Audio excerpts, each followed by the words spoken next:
Here's your Neighborhood Council moment, a chance to find out about events, activities, and what's happening in your area. Welcome to the North End Neighborhood Moment. I'm Kyle Price, North End Neighborhood Council Chair, and with me is Marva Palander from the Proctor District Association and Jeff Ryan, a local architect. Welcome to the show. Thank you. Thank you. First, before we get into the conversation here, I just want to help people maybe recognize the area that the North End encompasses. The North End boundary, and you can live, work, or own property in the North End, and that makes you part of the North End. The western boundary is Orchard, the southern boundary is 6th Ave, the northern boundary is, for the most part, the water, and the eastern boundary is mostly 5th Avenue, but then it jig-jogs out to cover the North Slope Historic District and the Wedge. If you want to find out more about the North End, you should always try looking at our website, www.nenc.org, and you should definitely like and follow us on Facebook. Facebook is one of our best methods for reaching a large swath of the North End, so please make sure to find us there.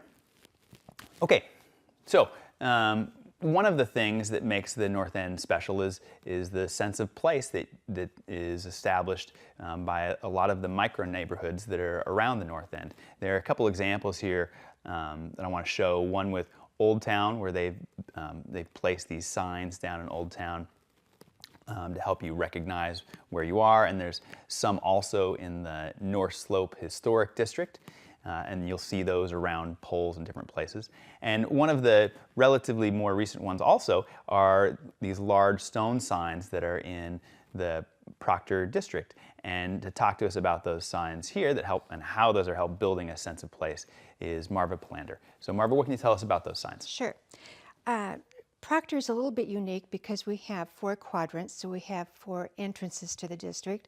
And in our comprehensive plan, ongoing, but many years back, we had individuals who saw the need for a way of identifying Proctor as from people coming from outside of the district into it. It was initially a means of slowing traffic down because it was a safety issue, but it also did give a sense of place because in the creation of those signs, there is a definite architectural design that's replicated throughout the district, because the arch that you see in the sign is the same arch on Wheelock Library and the same arch that's been utilized in the Mason Middle School. The signs are great, and one of the things that's helped create those signs is the innovative grant program. And I know sometimes that grant programs can be a little bit intimidating to people, so I wonder but you've been pretty successful with the grant program, so I wonder if maybe you could share some of your history and experience with that program. Sure, I'd be glad to.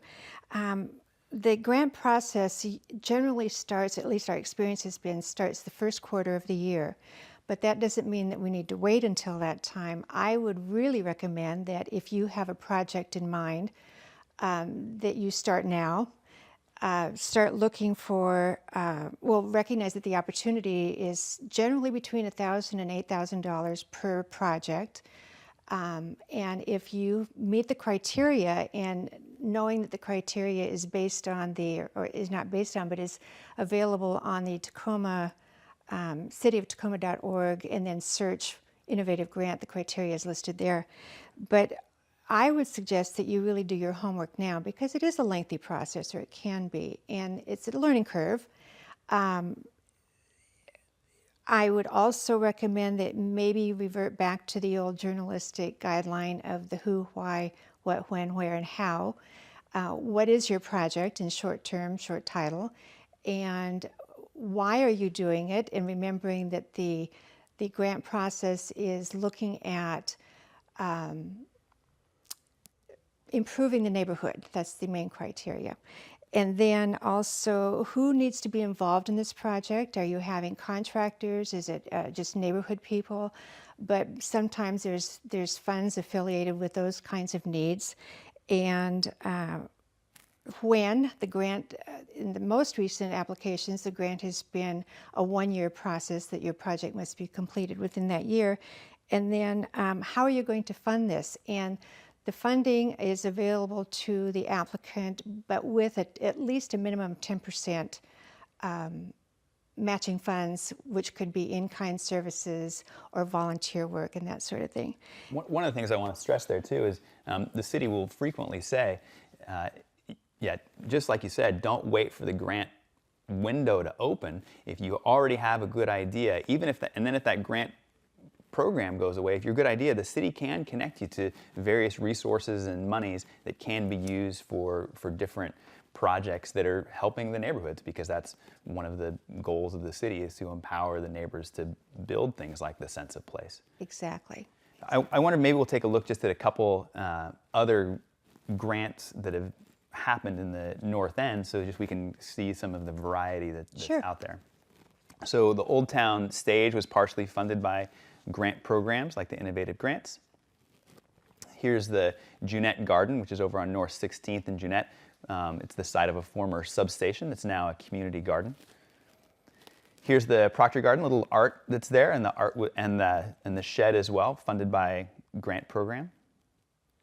The Alan C. Mason statue there in front of the Wheelock Library, that was also partially funded by Innovative Grants.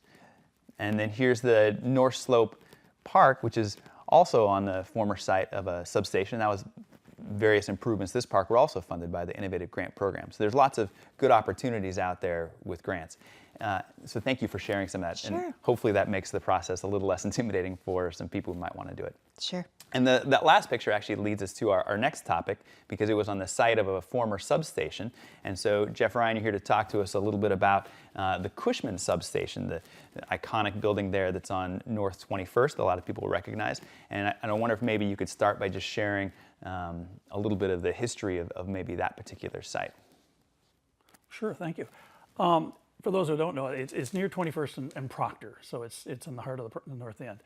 The site was purchased by the citizens of Tacoma as part of the Cushman Power Project back in 1924. And the history of this is a project that made Tacoma self-sufficient in power.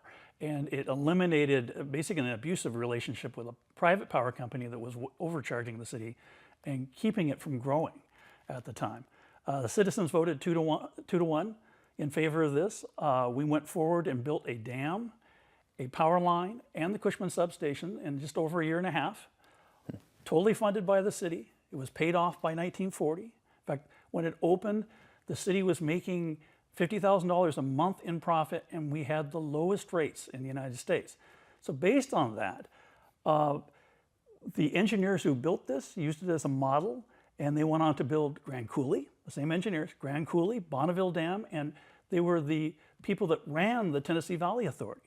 And the attorney that supported this starting about 1909, Public Power in Tacoma, went on to be the state senator for the state of Washington, who introduced the Bonneville Power Administration bill in his first year. And then later on went on to introduce the National Cancer Foundation bill that funded the National Cancer Foundation.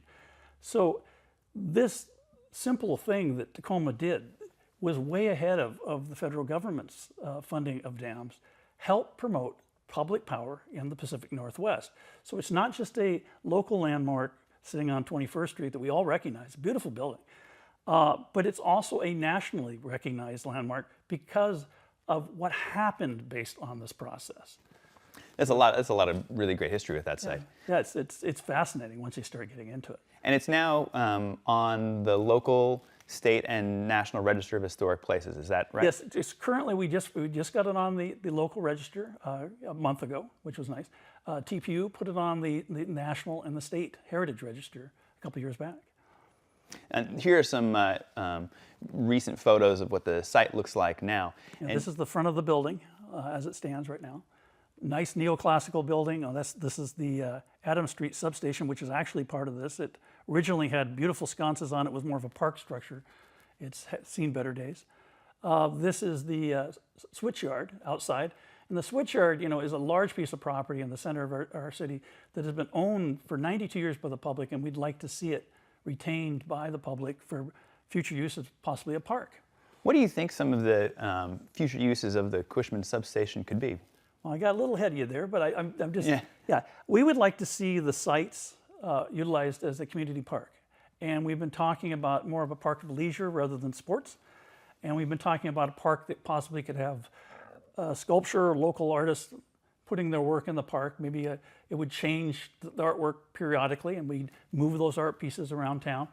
The Cushman Substation itself, which is a beautiful 2-story tall building with a 15-foot deep basement, could easily house a community center, which the North End is in need of, which would also serve the West End and the Central District. And we'd like to have that focus for all ages, but principally on seniors, which is a growing population. Especially in the North End. And especially the North End.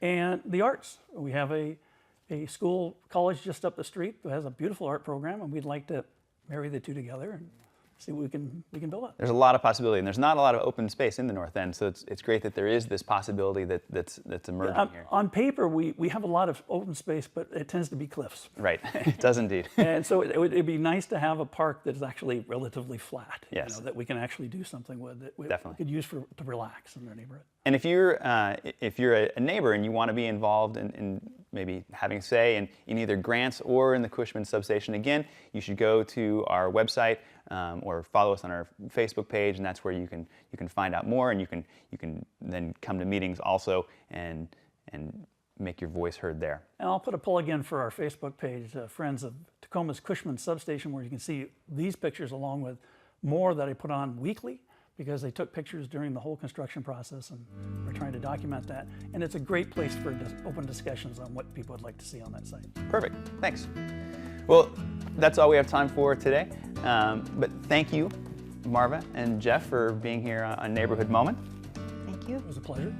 And thanks again for watching the North End Neighborhood Council's Neighborhood Moment. I'm Kyle Price. I hope to see you at a North End Neighborhood Council meeting sometime in the near future. For more information on what's going on in your neighborhood, log on to the city's website, cityoftacoma.org/neighborhood councils.